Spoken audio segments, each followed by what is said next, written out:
Hey, good morning. Good to be with you in Second Samuel again. We're looking at 2 Samuel 3 and 4 this morning, and when we do look at it, we see that there's chaos. After the kingdom of Israel is just tearing itself apart, it seems. After the death of Saul, there's this great war that arises, and it's between the house of Saul and the house of David. So we know that Ishbosheth was set up as king, and then David was set up as king in Hebron. But not only was that war going on, but inside the house of Saul, Abner is accused by Ishbosheth of going in and getting a concubine of one of Saul's concubines, and then he leaves and he says, "You know what? I'm not going to be accused of something that I'm pouring my life out to, and you're accusing me of something silly like that. So I'm leaving, and I'm going to go and join David." And Abner goes and joins David, but Joab is very upset with Abner because Abner killed Joab's brother earlier. So Joab uses his position. He lures Abner in and murders Abner. So you see, there's this constant chaos right now, searching for power, searching for revenge. All of that is going on.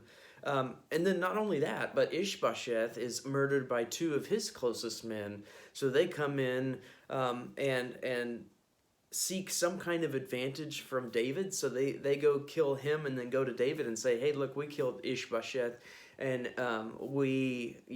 they're telling David, maybe they're thinking he'll give them some kind of position in his court. And then David has them executed because they shed innocent blood. So David says, "No, that's not the way we do things. We're not going to try to overrule what God is already doing or what God is doing by shedding innocent blood." So he has them executed. But as you look at these things, you start to think, why is all of this going on? And everyone is using their position to gain power. Abner's using his position to get to David. So he was with Ishbosheth. That didn't work out. So now he's saying, "I'm going to go to David." And he uses that position to approach David. That Joab uses his position to lure Abner in to have him murdered. And then these two men use their position to get to Ishbosheth to murder him, and all of them receive judgment for taking matters into their own hands and abusing their position, abusing the power that they had. But then we read of David, and we read in 2 Samuel 3:39, "And I, David, was gentle today, though anointed king." You see, David's saying, "I'm king, and I was gentle. I didn't lash out. I didn't use my position to my advantage."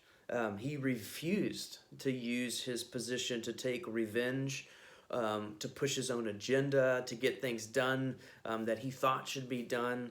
Instead, he used his position to display mercy. He doesn't use his position for justice, but for mercy and righteous judgment.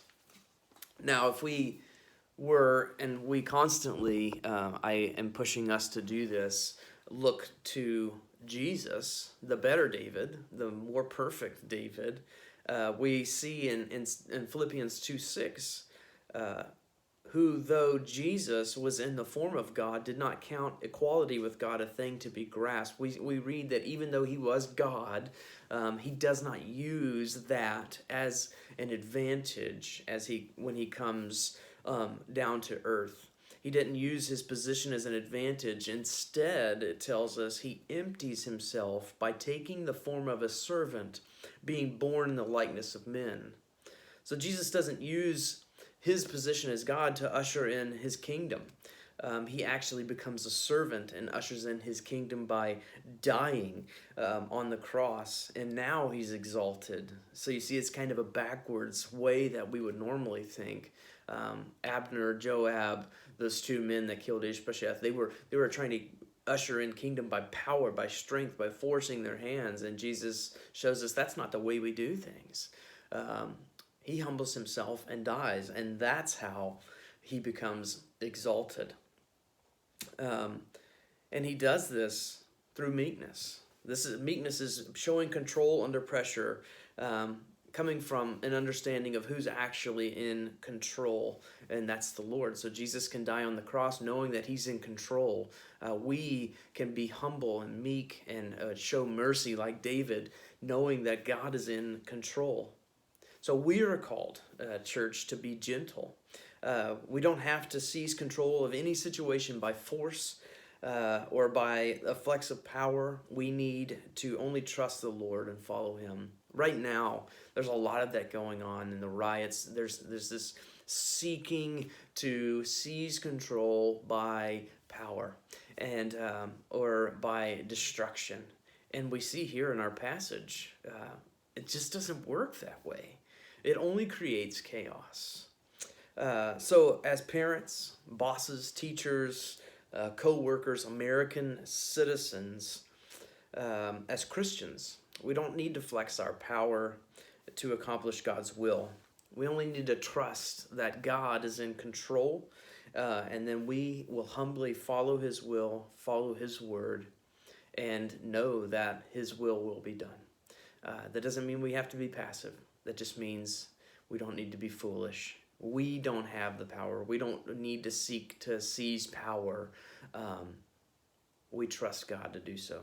So the way that we would fight, the way that we are to approach racial injustice, the way that we are to approach a cop that murders someone is not by protesting or by shoving that on all of the police officers, but by praying that God would raise up good officers and bring to justice those who don't. And for racial injustice, we pray that God would create us as one nation, as under God, not in America, not as an American nation, but that we would see that all races, all ethnicities are beautiful and wonderful, and we are united under Christ. So the way that we are to respond is in meekness and control. I pray you have a blessed day. I pray that you learn what meekness means and move forward in that way. God bless you.